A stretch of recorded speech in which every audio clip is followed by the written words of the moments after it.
Il y a 30 ans, Richard Nixon décidait de supprimer la convertibilité du dollar en or. Cela signifiait de facto la fin des accords de Bretton Woods. C'était la fin des parités fixes. Dès lors s'est installé progressivement un nouveau régime monétaire, un régime de change flottant. C'est une situation où une monnaie joue un rôle privilégié, le dollar, un privilège que certains qualifient d'exorbitant.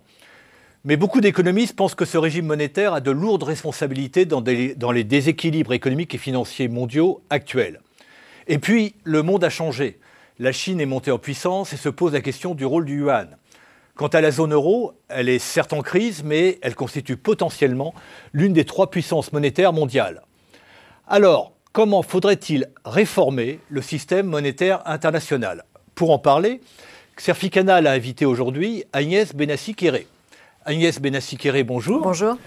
Agnès Benassi-Kéré, vous êtes la directrice du CEPI. Alors le CEPI, c'est le Centre d'études prospectives et d'information internationale.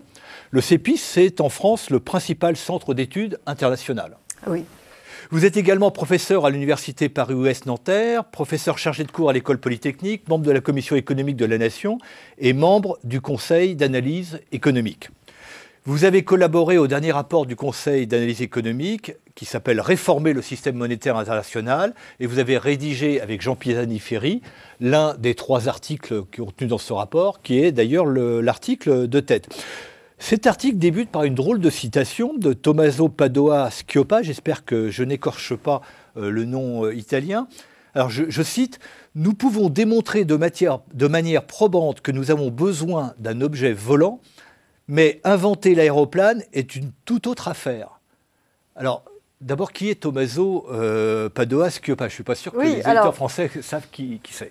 Donc, je vais juste rectifier, dire simplement que j'ai bougé de Paris-Ouest à Paris 1, 1er septembre. Voilà, ça c'est terminé. Donc, Tommaso Padoa-Schioppa, c'est un grand intellectuel européen qui a eu plusieurs responsabilités en Italie et au niveau de l'Union européenne et qui a disparu prématurément et soudainement en 2010. Donc, par cette citation, en fait, l'idée, c'est on a une insatisfaction permanente sur le système monétaire international. Quand vous lisez des textes qui ont été écrits dans les années 60, on pourrait presque faire du coupé-collé et mettre aujourd'hui. Enfin, on a toujours cette insatisfaction sur le système monétaire international. On sait qu'il faudrait l'améliorer. Voilà, cette idée est assez consensuelle, mais on ne sait pas comment. Donc on ne sait pas construire le système monétaire international idéal. On ne sait pas le faire. Alors, vous cherchez dans ce rapport à faire des propositions, mais d'abord, il faut peut-être faire un petit peu de pédagogie. Ce système monétaire dont vous considérez qu'il n'est plus tenable, comment fonctionne-t-il aujourd'hui? Quelles sont ses grandes caractéristiques? Et surtout, comment il a évolué? Parce que finalement, entre la fin des accords de Bretton Woods en 1971, les accords de la Jamaïque en 1973, il y a eu toute une évolution. Oui, il y a eu une évolution. Alors, le système monétaire international actuel est un système hybride. Qui n'est pas véritablement un système de change flottant généralisé et mouvement de capitaux libre. C'est des changes flottants presque partout, mais il y a quand même des exceptions, en particulier la Chine. C'est un système où les flux de capitaux sont libres, mais pas complètement. Il y a des restrictions de mouvement de capitaux en Chine, mais également dans d'autres pays, notamment, on voit par exemple le Brésil, on a rétabli récemment. C'est un système qui est centré sur le dollar. Le dollar est la principale monnaie internationale, mais le dollar a des challengers. Avec l'unification monétaire européenne, l'euro a acquis certains des attributs de la monnaie internationale, pas tous. Et on sait qu'en Chine, des pas ont été faits récemment. On part de très loin, puisque le renminbi n'est même pas une monnaie convertible, mais la direction est tout à fait claire. Donc c'est un système qui est en train d'évoluer. On peut faire une photo aujourd'hui, mais si on réfléchit à une réforme du système monétaire international, il faut se situer dans une perspective dynamique, parce qu'évidemment, sinon, le temps qu'on réfléchisse à qu'est-ce qu'on pourrait améliorer, le système aura déjà changé.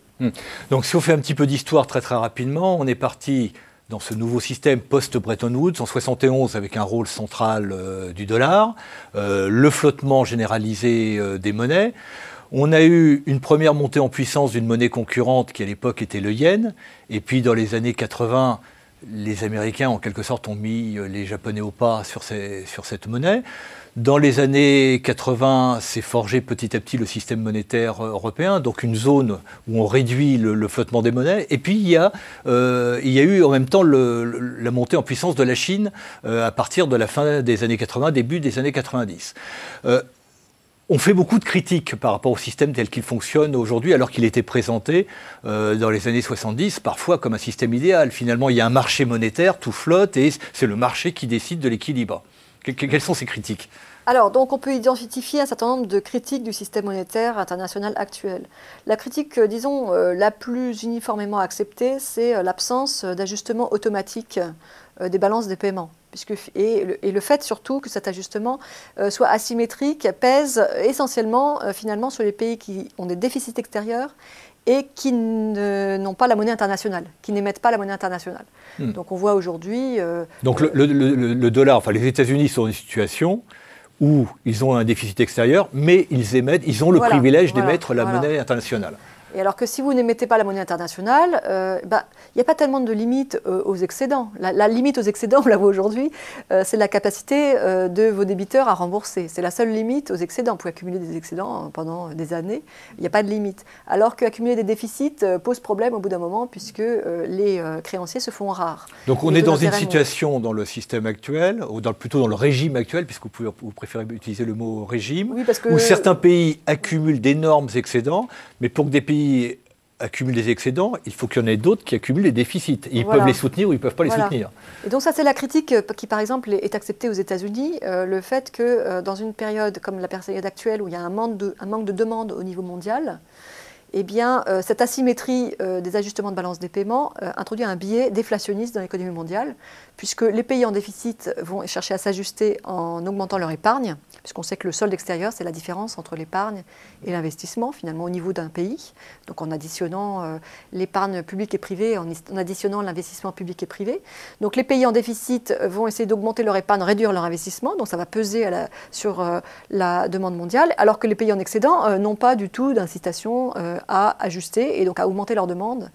Et du coup, si on fait la somme de tous les pays, on a un biais à la baisse sur la demande. Donc un effet dépressif sur l'économie mondiale. Voilà, donc ça c'est une critique qui est acceptée. Alors les origines de ça ne sont pas complètement aussi comprises, parce que le taux de change, donc normalement, devrait s'apprécier naturellement dans les pays qui sont en excédent et se déprécier naturellement dans les pays qui sont en déficit. Et ça se produit un peu, mais pas toujours. Et on voit que dans le cadre de la Chine en particulier, le taux de change peut rester sous-évalué pendant un très grand nombre d'années. Oui, alors là, il y a une décision stratégique qui est importante de rappeler, qui date un peu de la fin des années 90, qui est la décision de la Chine d'accumuler des réserves pour ne plus dépendre des mouvements de capitaux internationaux et d'accrocher sa monnaie au dollar, et donc de rétablir en quelque sorte un régime de taux de change fixe entre le dollar et la monnaie chinoise. Alors je voudrais clarifier peut-être quelque chose sur le sujet de la Chine, qui est que la Chine aurait pu ancrer sa monnaie sur le dollar sans accumuler autant d'excédents, parce que normalement, dans un pays, si vous avez un régime de change fixe, vous fixez la valeur nominale de votre monnaie. Mais si les investisseurs étrangers voient que les actifs sont sous-évalués dans le pays, eh bien, ils vont investir dans ce pays, naturellement. Et donc, la Banque centrale va accumuler des réserves pour empêcher la monnaie de s'apprécier, puisque si les capitaux viennent, ça pousse à la hausse la valeur de la monnaie. La Banque centrale peut intervenir pour empêcher la monnaie de s'apprécier. Comment? En accumulant, elle, des actifs étrangers. Mais en faisant ça, normalement, il se met en place une inflation. Puisque quand la Banque centrale accumule énormément de réserves, elle ne peut pas stériliser complètement, et donc finalement, la masse monétaire augmente et ça fait de l'inflation. Et donc, ce qui est important dans le cas de la Chine, ce n'est pas tant le fait que la monnaie ait été ancrée nominalement sur le dollar, c'est que ça a été fait en conjonction avec des restrictions au mouvement de capitaux. Et donc la Chine n'a pas accepté cet afflux massif de capitaux, et donc la boucle inflationniste ne s'est pas enclenchée. Parce que ce qui est important pour les déséquilibres mondiaux, ça n'est pas le taux de change nominal. Ça n'a aucun intérêt, le taux de change nominal. Ce qui est important, c'est le taux de change réel, c'est le prix relatif des biens, du travail.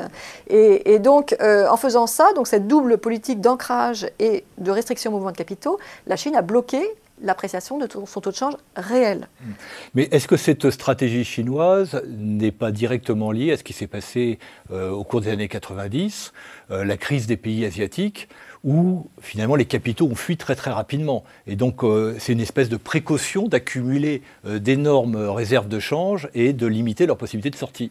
Alors, après la crise asiatique, tout le monde trouvait que la Chine, c'était formidable. C'était le pays qui n'avait pas dévalué pendant la crise asiatique. C'était le havre de stabilité. Donc, tout le monde était très content du comportement chinois. Maintenant, donc effectivement, suite à la crise asiatique, il y a eu donc l'idée selon laquelle les filets de sécurité financière, et ça c'est le deuxième défaut du système monétaire international, c'est que les filets de sécurité financière ne sont pas considérés comme fiables. Alors, il y a 3 niveaux de sécurité, de filets de sécurité financière. Il y a un niveau multilatéral, avec le FMI aux premières loges, les lignes de crédit du FMI. Il y a le niveau régional, donc on voit en Europe que ce niveau régional s'est développé, en Asie également, avec les accords de Chiang Mai. Et puis il y a le niveau bilatéral, et là c'est les accords de swap avec les États-Unis qu'on a vu récemment avec la crise. Et donc si on empile tout ça, il y a quand même une insatisfaction. C'est pas certain qu'on puisse avoir accès à ces lignes de crédit quand on en a besoin. Il y a une dimension discrétionnaire, en particulier par exemple pour la Fed. Est-ce qu'on peut compter sur les swaps de la Fed à l'avenir? Il y a une dimension politique qu'on ne peut pas exclure. Et donc, les pays, en particulier les pays émergents, ont commencé à s'auto-assurer en accumulant des réserves en cas de crise. Bon, on ne peut pas dire que la Chine, que l'accumulation de 3 000 milliards de dollars de réserves en Chine corresponde à cet objectif. Premièrement, parce que la Chine n'est pas véritablement intégrée dans le système financier international, pour la raison que j'ai dite, qu'il y a des restrictions au mouvement de capitaux. Donc, le risque de crise de balance des paiements en Chine est extrêmement petit. Et donc, dans le cadre de la Chine, ça correspond véritablement à une volonté de contrôler le niveau du taux de change réel. Alors, parmi les critiques que l'on fait, que les économistes font au régime actuel, il y a les remarques sur le privilège exorbitant du dollar et sur les conséquences, sur les responsabilités qu'aurait ce privilège exorbitant du dollar sur la crise actuelle. Oui, alors c'est ce qu'on appelle le nouveau dilemme de Triffin. Donc Robert Triffin, économiste belge, dans les années 60, avait donc fait remarquer que le système courait à sa perte. Donc on était dans un système d'étalons dollar-or. Donc le dollar était convertible en or à taux fixe, et ensuite les monnaies, un certain nombre de monnaies étaient convertibles en dollars à taux fixe. Et les pays, notamment européens, accumulaient des réserves en dollars. Donc il y avait une demande de dollars, et donc les États-Unis pourvoyaient à ce besoin de dollars en émettant de la dette à court terme. Et puis évidemment, au bout d'un moment, donc la quantité de dollars en circulation, cette liquidité internationale en dollars, devenait importante en stock par rapport au stock d'or qui lui évoluait lentement au gré des découvertes d'or. Et donc Triffin disait, mais au bout d'un moment, il va y avoir un doute va émerger sur la capacité des États-Unis à convertir toute cette liquidité en dollars en or à taux fixe. Et donc ça peut conduire à une sorte de bank run, à une panique. Ce qui est presque arrivé d'ailleurs, d'où la décision de Nixon. Voilà, exactement. Et donc aujourd'hui, on voit une forme renouvelée de ce dilemme, qui est que le monde entier veut accumuler des dollars, notamment dans les réserves des banques centrales, parce que c'est les principaux accumulateurs du trésor en dollars. Donc il y a une demande très vive pour de la liquidité en dollars, qui croît de plus en plus vite, puisque les pays émergents, qui sont des pays qui sont en excédent, donc ils accumulent, ont une croissance plus vive que les pays, que les États-Unis. Et donc il y a cette demande croissante de liquidité en dollars qui incite, donc qui maintient les taux d'intérêt bas aux États-Unis, puisque finalement, ce n'est pas la peine de monter les taux d'intérêt, tout le monde entier veut du dollar. Donc des taux d'intérêt pratiquement à zéro. Voilà, donc ça incite les États-Unis à continuer à s'endetter, c'est sans pleurs. Et d'accumuler des déficits du commerce extérieur sans problème. Donc à la fois du secteur privé, du secteur public, puisque la situation budgétaire américaine est quand même très très mauvaise. Elle est bien pire que celle en zone euro, si on prend la totalité. Mais le problème est différent grâce à ce privilège exorbitant. Voilà. Et donc, à un moment donné, ça ne peut plus marcher. Il faut une deuxième source ou une troisième source de liquidité internationale. On ne peut plus, le monde entier qui est devenu multipolaire, ne peut plus s'asseoir sur une seule source de liquidité internationale. Il faudrait diversifier ces sources de liquidité. Alors c'est là qu'on rentre dans les propositions de votre rapport. Vous dites le monde a changé. Se sont forgés finalement depuis cette époque 71-73 deux autres grandes puissances économiques. Une potentielle, la zone euro, dont on va voir dans les mois qui viennent quel va être l'avenir, et puis la Chine. Donc finalement, il y a une espèce de trépied mondial, il y a un monde tripolaire qui s'est forgé. Et ça doit se traduire en termes monétaires. Voilà, alors quand on fait de la prospective à long terme, bon, c'est extrêmement difficile, c'est extrêmement critiquable, l'avenir, on ne peut pas le prédire, hein, mais les ordres de grandeur nous montrent qu'on va rentrer dans les décennies à venir dans une période où, si la zone euro reste entière, on aura une sorte de multipolarité au niveau des productions au niveau mondial, avec les États-Unis, la zone euro, et puis la Chine et plus tard l'Inde, qui seront les grands pôles de l'économie mondiale. Et ça, c'est une force inéluctable, hein, et qui est nouvelle par rapport au passé, puisque dans les décennies passées, hein, on a eu la puissance du Royaume-Uni avec ses colonies, et ensuite les États-Unis qui ont supplanté le Royaume-Uni. Et la domination américaine a été tout à fait claire, mais très large, pendant plusieurs décennies. Donc c'est tout à fait nouveau, on rentre dans une ère où on a une vraie multipolarité. J'ai des questions qui viennent sur ce point-là. On est dans une situation d'hégémonie du dollar, avec ce privilège exorbitant dont on a parlé plusieurs fois, un régime que Michel Aglietta qualifie de régime hybride de semi-dollar standard, oui, il appelle cela comme ça. Qu'est-ce qui pousserait les États-Unis à accepter de gaieté de cœur de perdre ce privilège énorme? Alors rien. La question n'est pas du tout celle-là. La question, c'est où est-ce qu'on va naturellement? Là où on va naturellement, c'est à une multipolarité. Il est très probable qu'en 2050, le renminbi sera une monnaie internationale de poids. Alors, la Chine, sur ce point-là, est devenue la deuxième économie mondiale. Qu'est-ce qui freine le développement de la puissance monétaire chinoise? Donc il ne suffit pas d'être gros pour avoir une monnaie internationale. Ce qu'il faut aussi, c'est un certain nombre de caractéristiques. Bien sûr, une monnaie convertible, c'est le b.a.-ba. Donc la Chine n'a pas une monnaie convertible. Il faut des mouvements de capitaux libres. La Chine ne peut pas internationaliser sa monnaie sans, à un moment donné, ouvrir son compte financier. Pourquoi? La Chine va rester excédentaire, va garder un compte courant excédentaire pendant un certain temps. C'est lié notamment au vieillissement de la population. Et donc, un pays excédentaire ne peut pas internationaliser sa monnaie. Mais c'est lié aussi à sa stratégie d'être excédentaire. Oui, aussi. Mais donc, la Chine sera vraisemblablement excédentaire pendant encore un certain temps. Et donc, un pays excédentaire est un pays qui achète des actifs extérieurs, qui achète du dollar, qui peut acheter de l'euro, qui peut acheter d'autres choses. Ce n'est pas un pays qui vend sa monnaie. Qui vend sa monnaie. Voilà. En termes nets. Mais maintenant, en termes bruts, si la Chine accepte que ses résidents investissent à l'étranger, en dollars, en euros, en dollars australiens, etc., eh bien, à ce moment-là, il y aura un espace pour que des étrangers acquièrent des actifs en monnaie chinoise. Et donc, ce sera le début de l'internationalisation du renminbi. Mais quel serait l'intérêt de la Chine, par rapport à sa stratégie de montée en puissance, d'internationaliser sa monnaie? Alors voilà, donc la Chine est dans une situation, en fait, tout à fait mauvaise, en termes patrimonial. Pourquoi? Parce que la Chine, c'est comme si les Chinois avaient confié à la Banque centrale la responsabilité de gérer l'ensemble de l'épargne des ménages chinois. Et donc les ménages ne sont pas contents du tout, parce qu'ils voient quelle a été la stratégie de placement de leur gros fonds de pension, qui est la Banque centrale.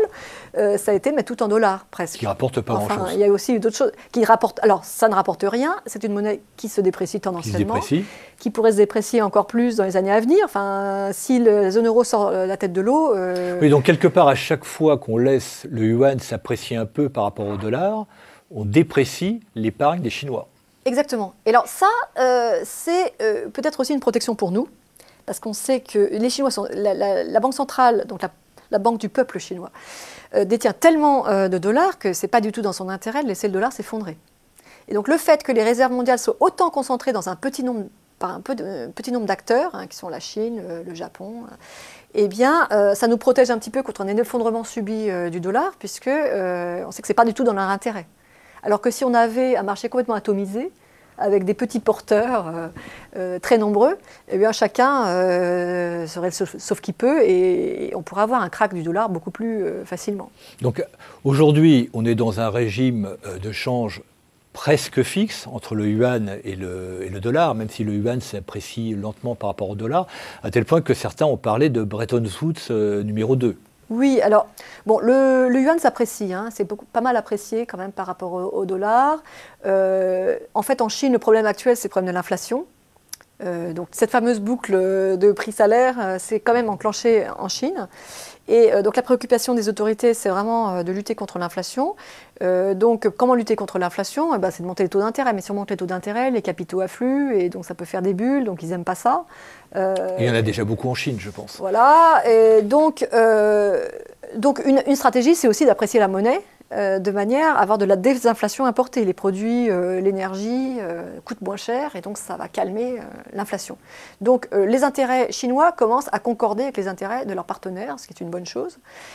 Néanmoins, il ne faut pas penser que le renminbi va devenir flottant dans les mois qui viennent. Je pense que les autorités chinoises veulent contrôler l'évolution du taux de change, mais ce n'est pas très grave pour le rééquilibrage des balances des paiements. C'est embêtant pour la Chine elle-même, parce que la politique monétaire chinoise, c'est essentiel pour la stabilité des prix et des prix d'actifs en Chine. Par contre, pour l'international, pour la balance des paiements, ce qui est important, comme j'ai dit tout à l'heure, c'est le régime des flux de capitaux.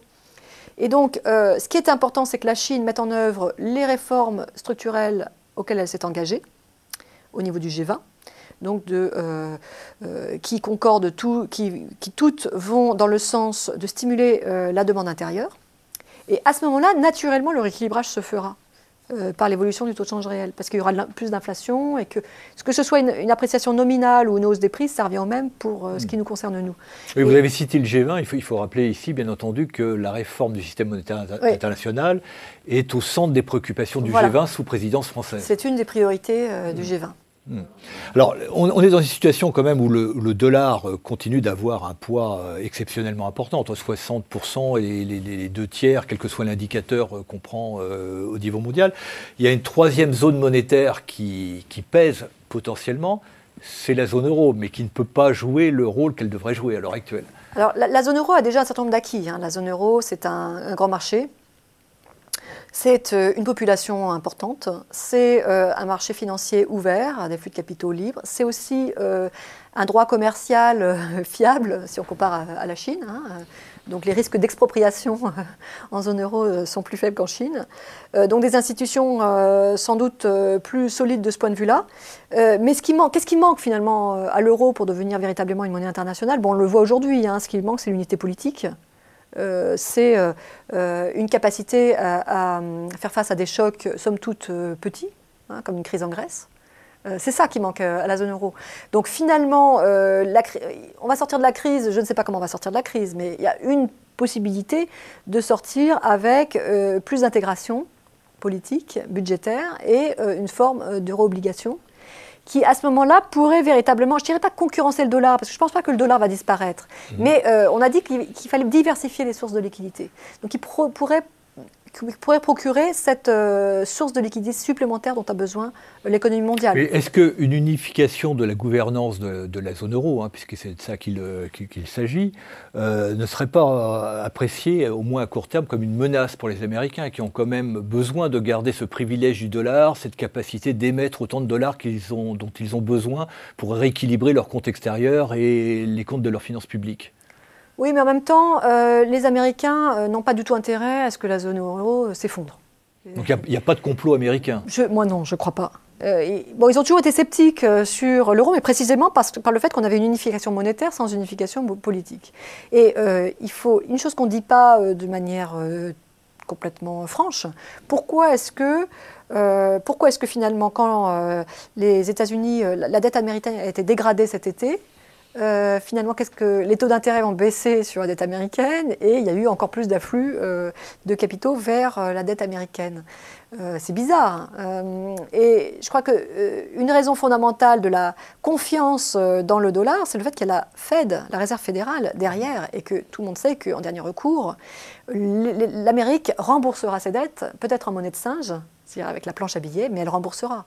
Tel n'est pas le cas en Europe. Est-ce que quelque part, ce que vous souhaitez, ce ne serait pas que la BCE joue le même rôle pour l'Europe que la Fed joue pour les États-Unis? C'est clair que s'il y a une unification politique, donc une unification de l'émission d'obligations au niveau européen, donc une seule dette indifférenciée au niveau de la zone euro, ça rapprochera de facto la situation de la BCE de celle de la Réserve fédérale. Et la possibilité de monétiser les dettes souveraines. Voilà, mais en prenant beaucoup moins de risques que ce que fait la BCE actuellement, puisque monétiser une dette indifférenciée zone euro, c'est moins risqué que monétiser la dette grecque, puisque le risque, une composante importante de ces futurs eurobonds éventuels serait l'Allemagne.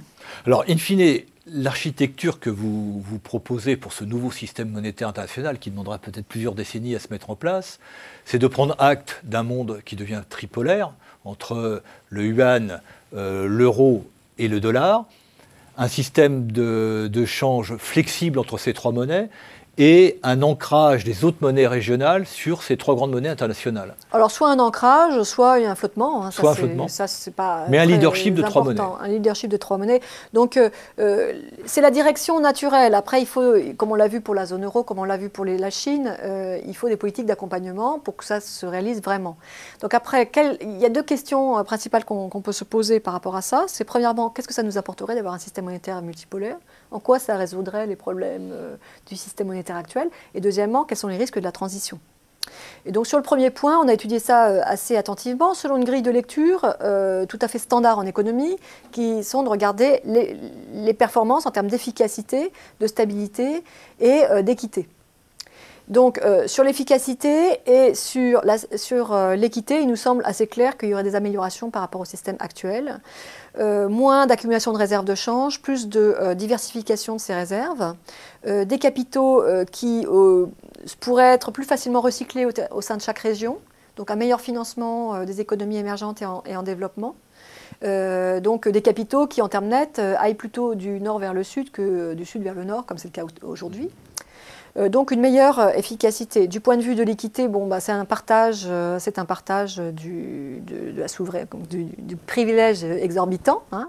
Trois zones qui auraient ce privilège. Un privilège qui s'accompagne de devoirs. Et ça, c'est un point très important. On voit que la Réserve fédérale, pendant la crise que nous vivons de 2007, 2008, 2009, qui se poursuit aujourd'hui, donc a mis en place des accords de swap très généreux, avec d'autres banques centrales, notamment la BCE, pour fournir de la liquidité en dollars. Donc c'est la Réserve fédérale et le prêteur en dernière sœur international, et donc notamment finance les banques européennes. Il faudrait que la BCE, par exemple, ou la banque de Chine, soit prêt à jouer ce rôle de prêteur en dernière sœur international. Donc il n'y a pas que des privilèges, hein, il y a aussi des devoirs, et les autorités européennes n'ont jamais été claires. Hein. Pour l'instant, le mot d'ordre, c'est ne pas encourager, mais ne pas décourager non plus. Donc, peut-être à un moment donné, il va falloir choisir. Agnès Benassi-Kéré, une dernière question, parce que le temps tourne.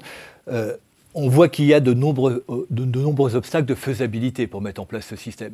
Est-ce que mettre en place ce système, ça passe un accord, ou est-ce que c'est par un accord généralisé entre les trois zones, ou c'est une évolution qui peut se faire naturellement? Non, c'est une évolution naturelle. Il ne s'agit pas de faire un grand soir du système monétaire international, de se réunir à Bretton Woods. C'est pas ça.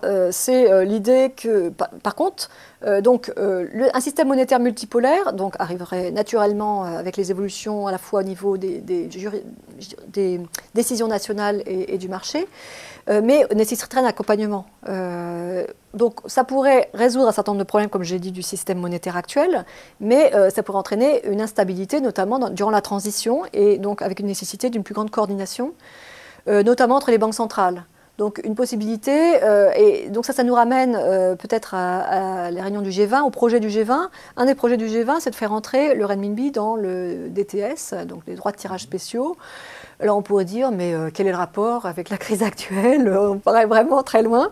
Non, l'idée c'est de mettre la Chine au cœur du dispositif de la coordination internationale et de la fourniture de liquidités. Hein. Donc c'est l'inclure un peu dans le cercle. Et donc on pourrait éventuellement envisager une coordination autour de 5 banques centrales, qui sont les 5 monnaies, qui sont les 5 banques centrales qui émettent les monnaies qui sont dans le panier d'ETS, les États-Unis, la zone euro, le Royaume-Uni, la Chine et le Japon.